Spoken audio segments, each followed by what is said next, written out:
Hi, Andi. Thank you for being here today. Hello, thanks for having me. So, can you tell the audience a little bit about yourself and what you do? Absolutely. I'm Andi Metzler, and I am a certified pediatric sleep consultant. So, what that means is I help families teach their kiddos to be amazing sleepers so that the whole family is getting the rest that they need and just sleeping fabulously. So, that's so important. What got you involved in that work? Goodness, nobody does this unless they have two kids that don't sleep well. So, becoming a mother and with my son, I have two kids that are 10 and 6. And with my son, I just did everything I could on my own. I read lots of books and I talked to my pediatrician and just tried to figure it out how to help him sleep longer at night, how to get away from night feedings eventually, and how to get great naps. And it was just a really long and exhausting journey that I think I started toying with around 6 months and then ultimately didn't get consistent results until he was about a year. I'm like, Mm. this is just crazy. And so when I had my daughter 3.5 years later, I'm like, this can't be how it is. And I just didn't have the bandwidth with a toddler. I was a full-time teacher. I had a husband that traveled and I was desperate. And so at 4 months, I reached out to a program and had somebody that helped me do it. And life changed in 3 days. And I couldn't Whoa. believe the difference. And ever since then, it's just been a passion of mine. I mean, I switched careers and started my business because I think everyone needs to be well rested. And I realized it wasn't just tired, like sleep deprivation was affecting my mental health, my physical health. I wasn't taking care of myself, eating right, sleeping well. Um, my marriage was struggling all because the root of it was I was not sleeping and I just wasn't enjoying parenthood. So um, it's just really motivated me to make a big change. And this whole badge of honor of like, you can sleep when your kids are grown. Like, no way. We Yeah, all need 7 to 9 hours of sleep. It's scientific fact. definitely. And how do we get more sleep with young kids? At what age can kids be sleeping consistently? That's a great question because sleep training, what's a loaded word that has a lot of different meanings depending on your definition. You can teach work actually with a newborn. I wouldn't use the word teach. I would say you can lay a healthy sleep foundation. Mm. Sleep training doesn't mean that you're getting your child to sleep without a night feed. You can absolutely keep a night feed, but get healthy sleep habits where they go to bed easily without this like hour long production of rocking, bouncing, pacifier, all the stuff. You can start it at any time. A baby has the capability to start learning self-soothing at 4 months, but you can work with newborns. And some babies are ready to drop night feeds early on and they do it on their own. And others are going to wait until they're 6 months. It really depends on health, weight, any struggles, issues going on.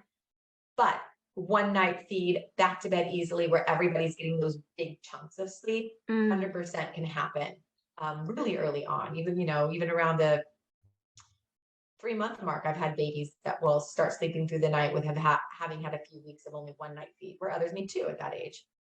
So I'm hearing those big chunks are what matters, those big chunks of sleep.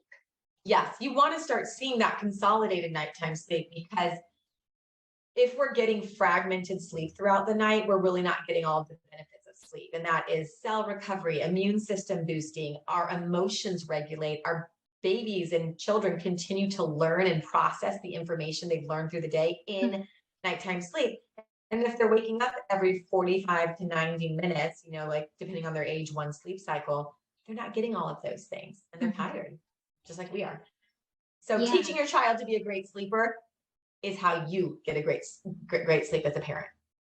Yeah, and that foundation, because there's so many adults that don't sleep Oh, well. oh, yes, totally, yes. And there's people out there that can help with that too. I'm not one of them. So, is there a difference between co-sleeping, the child sleeping in their own bed? What are your thoughts on all of that? So the AAP is going to recommend room sharing, maybe in their own sleep space, until 6 months, a year, if that works for your family, whatever you're comfortable with. Um, and so if your baby is in the same bed, there are some risks there. So I don't recommend bed sharing.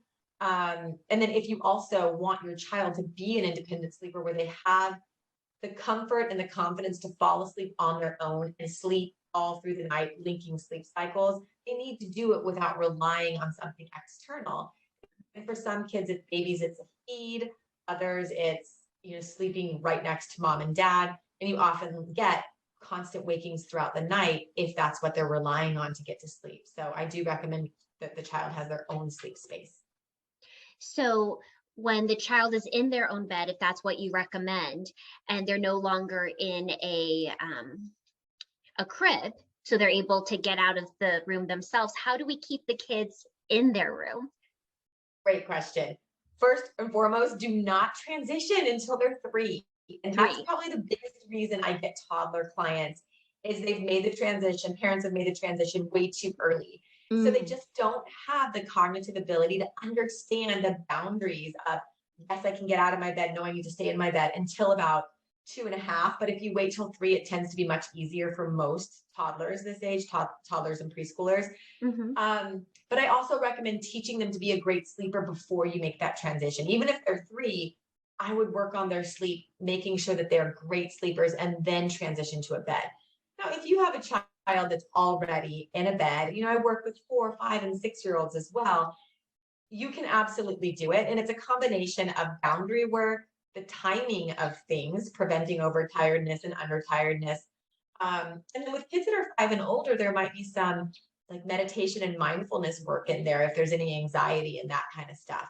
But it takes a while with this age group. You need to be really consistent for probably 3 weeks, knowing that they take lots of practice, lots of patience. So what advice would you have for moms or pregnant women? Like, what should you know before you bring your child into the world about sleep? Prevention. We don't think about it or learn about it. I knew nothing about sleep when I had my first baby. I think I'll start with one. A really great thing to know is how long can a newborn be awake? And I had no idea. And the answer is 45 to 60 minutes. That's all of the awake time they can handle before they need to fall asleep. And so we often keep them up way too long just because we don't understand. And they're not always just going to fall asleep when they're tired. Sometimes there's too much stimulation going on. So knowing their awake window is really important, knowing the amount of daytime sleep. A newborn is sleeping constantly, and they're usually having 12-hour chunks of nighttime sleep where they're having night feeds, of course, but 12 hours of nighttime. And then the 12 hours of day is, sleeping and then up for 45 to 60 minutes and then sleeping. And so just knowing that and allowing them to sleep can be really helpful. So know the awake window, know how much sleep they need.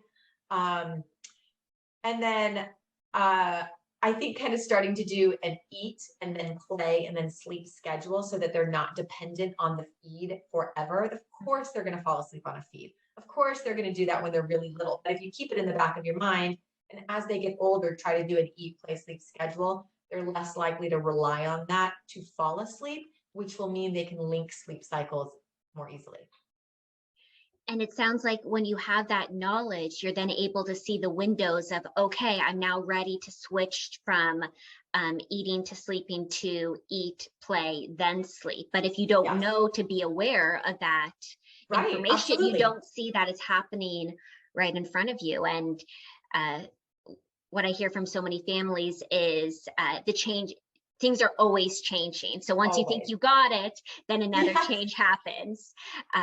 Which is usually what the 4-month sleep regression is some newborns are going to be great sleepers because there's 2 stages of sleep for a newborn, and it's like deep sleep and deeper. So they're already sleeping well for a lot of families. Now, of course, if there's reflux or colic or anything else going on, that's a different story.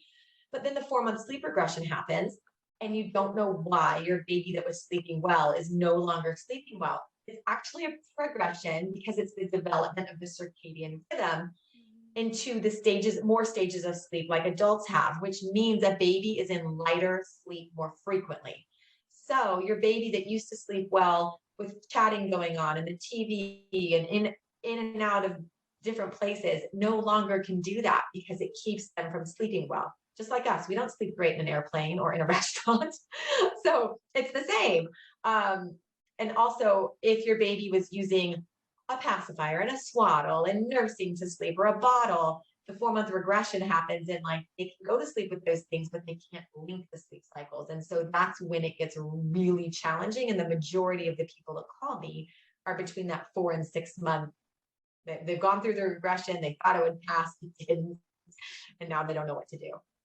Well, it's so nice that you offer this service so that you could be part of that team for the family to get the sleep on track. And you don't know what you don't know. And here you are with all of the knowledge. So thank you so much for what you do. Oh, you're welcome. And thanks for saying that. I mean, it changed my life when I did this with my own 4-month-old daughter. And I mean, I just was miserable and I didn't realize it. So I think knowing and letting families know, like, it doesn't have to be like this. You can get to a better place where you have an easy bedtime, one or no night wakings, and some consistency with naps is mind blowing. Like, wow, you can actually feel good during your day. And it's an option.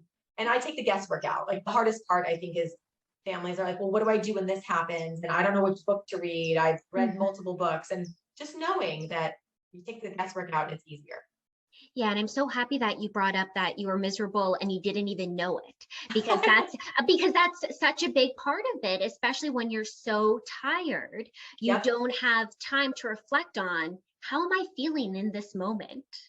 Because that takes time. Just get through the day. Yeah, exactly. So to get out of that survival mode into thriving, you have to have time to breathe and to notice, and it's so important to have that good team around you. It really is. Like, so I love that you're doing physical and mental health, because it's all connected. And obviously the majority of the work I do is to help a family teach their baby to sleep, but the emphasis is equally on self-care for the parents, and knowing that you do need to know that your baby goes to bed at this time, so that you get 2 to 3 hours, or however much of alone time in the evening. You have that every day, where you're not also wanting to go to bed at 7 p.m.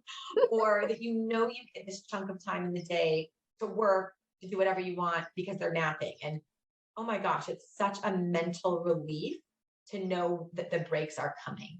Yes, and to have that pattern and that consistency and that comfort in knowing what happens next. Oh, yes. And the babies love that too. They thrive on knowing what happens next. And I think one of my favorite parts of doing this is when parents of little babies are like, oh my gosh, I'm so impressed with them, or I'm so proud of them. I didn't know that they were capable of like happily putting themselves to sleep, or being happy when you place them in their crib. Yeah. And it's pretty cool to see. Definitely. Anything else you want the audience to know? I think what you kind of mentioned already, like, if this is hard, don't just wait for it to pass. There's help out there. There's so many sleep consultants. Just you can do it on your own if you are, a kind of DIYer, but if you want help and you want the results fast, just find somebody that you connect with, that you feel comfortable with, and you're going to see those results usually within the first week. It's pretty amazing. It is amazing. And we're going to include your information below. So if you have questions for Andi, or if you want to contact Andi, please look below in the description box. And if you haven't yet subscribed to Mind and Body Pilates, a wellness approach, please do so by clicking on the logo below so that you don't miss out on any future Pilates classes and interviews. Thank you, Andi. Thank you.